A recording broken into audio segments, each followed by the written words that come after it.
They tried to achieve their ends by working entirely behind the scenes, corrupting and deceiving the public.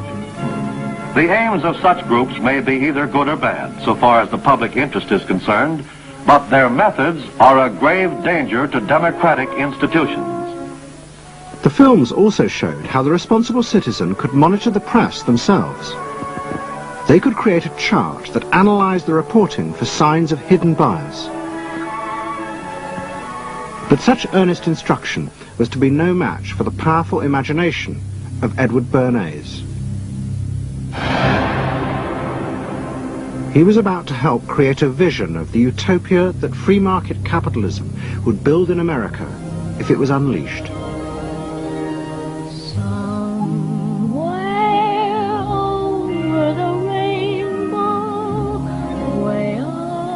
In 1939, New York hosted the World's Fair. Edward Bernays was a central advisor. He insisted that the theme be the link between democracy and American business.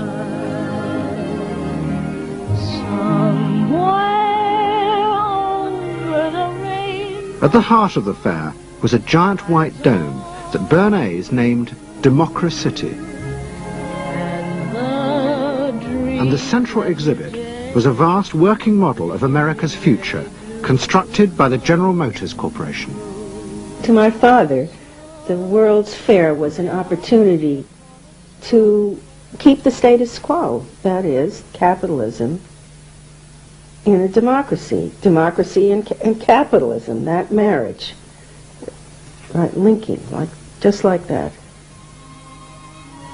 He did that by manipulating people and getting them to think that you couldn't have real democracy in anything but a capitalist society, which was capable of doing anything, of creating these wonderful highways, of making, moving pictures inside everybody's house, of telephones that didn't need cords, of sleek roadsters. I mean, it was consumerist, but at the same time, you inferred that in a funny way, democracy and capitalism went together. The World's Fair was an extraordinary success and captured America's imagination.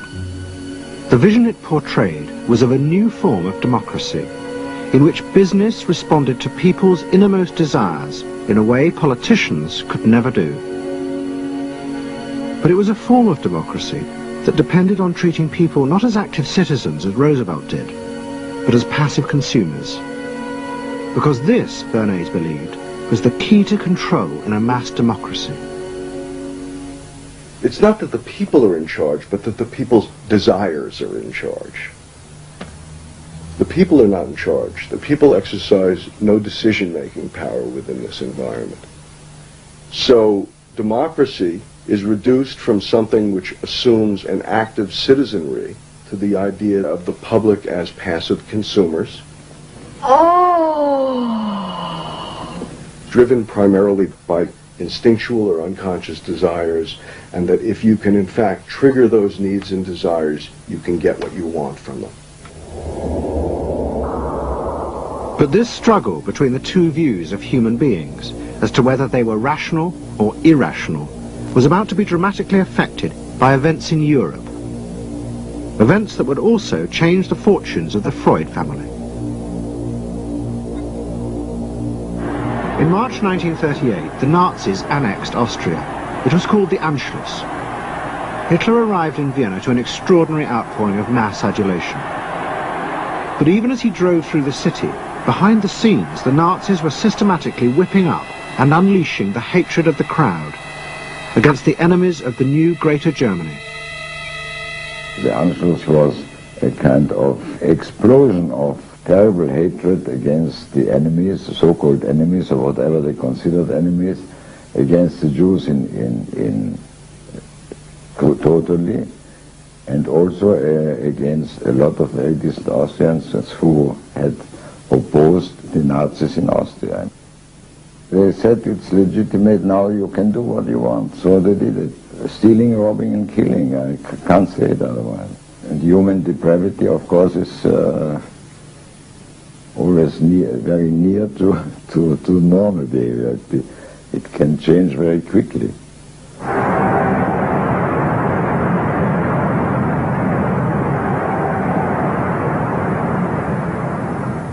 As the violence and assassinations raged in Vienna, Freud decided he had to leave. His aim was to go to Britain, but he knew that Britain, like many countries, was refusing entry to most Jewish refugees. But help came from the leading psychoanalyst in Britain, Ernest Jones. He was in the same ice skating club as the Home Secretary, Sir Samuel Hoare, and Jones persuaded Hoare to issue Freud a British work permit. And in May 1938, Freud, his daughter Anna, and other members of his family set off for London.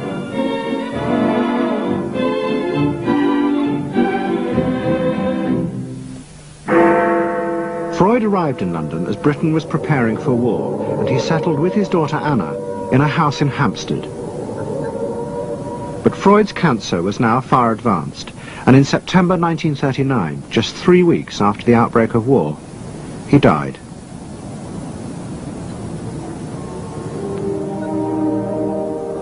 The Second World War would utterly transform the way governments saw democracy and the people they governed. Next week's programme will show how the American government, as a result of the war, became convinced there were savage, dangerous forces hidden inside all human beings, forces that needed to be controlled. The terrible evidence from the death camps seemed to show what happened when these forces were unleashed. And politicians and planners in post-war America would come to believe that hidden under the surface of their own population were the same dangerous forces. And they would turn to the Freud family to help control this enemy within.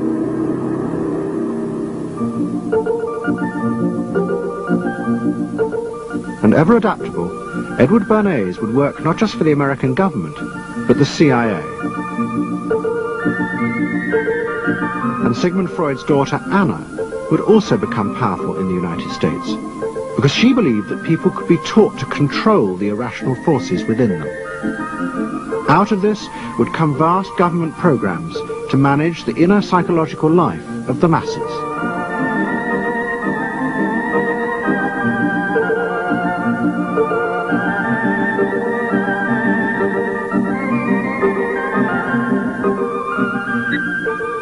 The Century of the Self continues next Sunday night on BBC Two, same time, 8 o'clock. Tonight, the final part of SAS, next.